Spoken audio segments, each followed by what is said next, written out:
everybody, it's Mr. Gray here. Thank you again for another great week. A few announcements to get us going. I sent out a couple emails this week. The first one was a reminder from Mr. Potwara. He's really trying to make sure that we're keeping the closed campus closed. That's one of his big things. So he's just reminding me, even if it's raining, and I know there's coming rain next week, that parents have to stay outside of the campus lines. Even if it's raining, to come help your students stay dry. I know they can get a little wet on the way, but we know that they'll make it. And I can tell you that the kids have been doing a really good job trying to help each other with umbrellas. So just talk to your kids over the weekend, because I know we're going to have rain next week. Where am I going to go? What do I do if I get kind of stuck in the water? What's the plan there? But as long as they know where to go, I think they'll be fine. So thank you very much for that. I'm sure Mr. Potwara will be really happy. The other email I sent out was about open house. It is official. This is the plan that we're going with. And I've already heard from many of you that we're going to have 2 open houses. The first one is going to be between 11 a.m. and 12 p.m.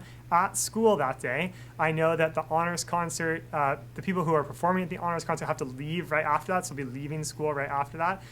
That's really who it's for. If you just can't come from 6 to 7, but you can make it from 11 to 12, you can come. Just let me know. But mostly it's for the honors music students who have to miss because of the concert. But I'm happy to see everyone at that time, or happy to see you from 6 to 7, which is the time of the open house for everyone. So let me know if you're coming from 11 to 12, just so I kind of have an idea. But that's going to be the plan for that.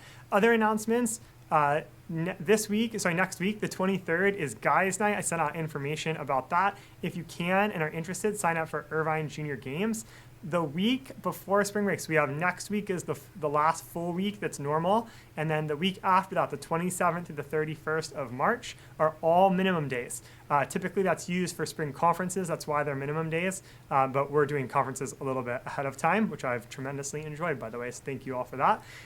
But yeah, that whole week, 27, 28, 29, 30, 31, those are all minimum days. We get out at 1:44. Then the week after that is spring break. So we're off that week, and then we'll see you back, I believe it's April 10th is the Monday that we come back for spring break. And then the very last announcement is about yearbooks. I've told you this every time, but that announcement is on the updates page. To order a yearbook, there's a special code. So that's what's going on in our class.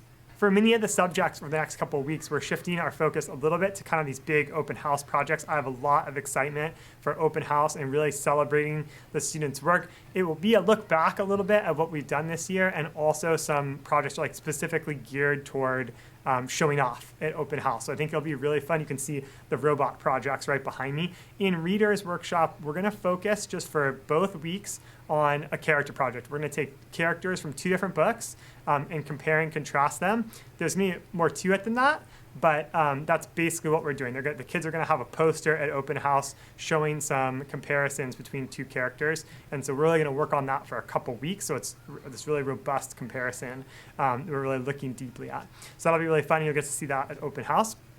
In Writer's Workshop, the students are going to finish publishing and turning in early in the week their information books all about the American Revolution. They chose one topic to really focus on and do some research on. They're making these really beautiful books with lots of great text features and really cool things. You'll see that at open house. But what we're going to do is we're going to shift that. The kids are going to have to take that and really adapt it so it's more like a script that's a podcast. So we're going to be recording that in class, and there'll be a QR code up on the wall at open house that you can scan and then listen to the students do their podcast. There might be some individuals, there may be some groups, there may be some individuals that have some overlap. They might interview each other, but you'll get to hear that at open house. That'll be what we're doing for Writer's Workshop, really staying focused on that American Revolution work they've been doing.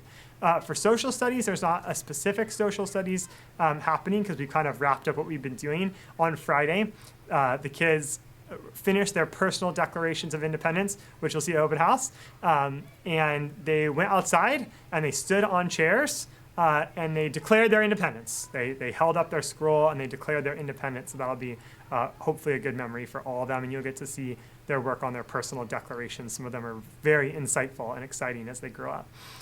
But we don't have anything specific for social studies. We'll pick it up after spring break when we will focus on the important battles of the American Revolution, and that'll be a really fun unit.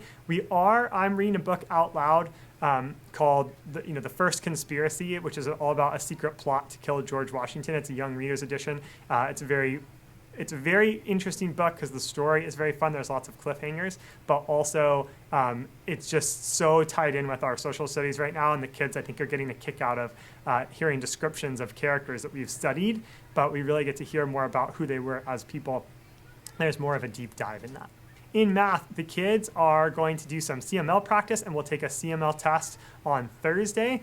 The other parts, like really from now until spring break, they're really going to be focused on their volume robots. You can see the bags behind us as they're getting ready. Next week, we're going to assemble the robots, paint the robots, and then start working on a website dedicated to the robots. So you'll get to hear all about it at Open House and see what they've been working on, but it's really going to be focused on not only building the robot physically, but building the story behind the robot, and that'll be what's included on the website, and those will be tied together, which will be really fun. In science, the kids are going to make a marketing campaign highlighting water shortages in California. This of all years is ironic because we've had so much rain, but I'm sure they can remember times where there were shortages of water. But we're going to talk about how to market that and some of their ideas behind that and what would work and what wouldn't work. So that'll be a fun project. And then, of course, they'll see Mr. Marco later in the week. And finally, in vocabulary, the students are going to wrap up lesson 4 of Wordly Wise and then take their test, which is on lessons 3 and 4 of Wordly Wise on Tuesday, and I'll also turn in some work for that. That's all I have for you today. I'm getting super excited as we kind of close this part of the year. Already it feels like it's just moving really quickly, and we're getting through conferences, and like I said, I've tremendously enjoyed getting to chat with you and celebrate your students, and we'll have another opportunity to really celebrate them at Open House coming up on March 30th. So I'm excited to see you all there. Have a great weekend. Bye-bye.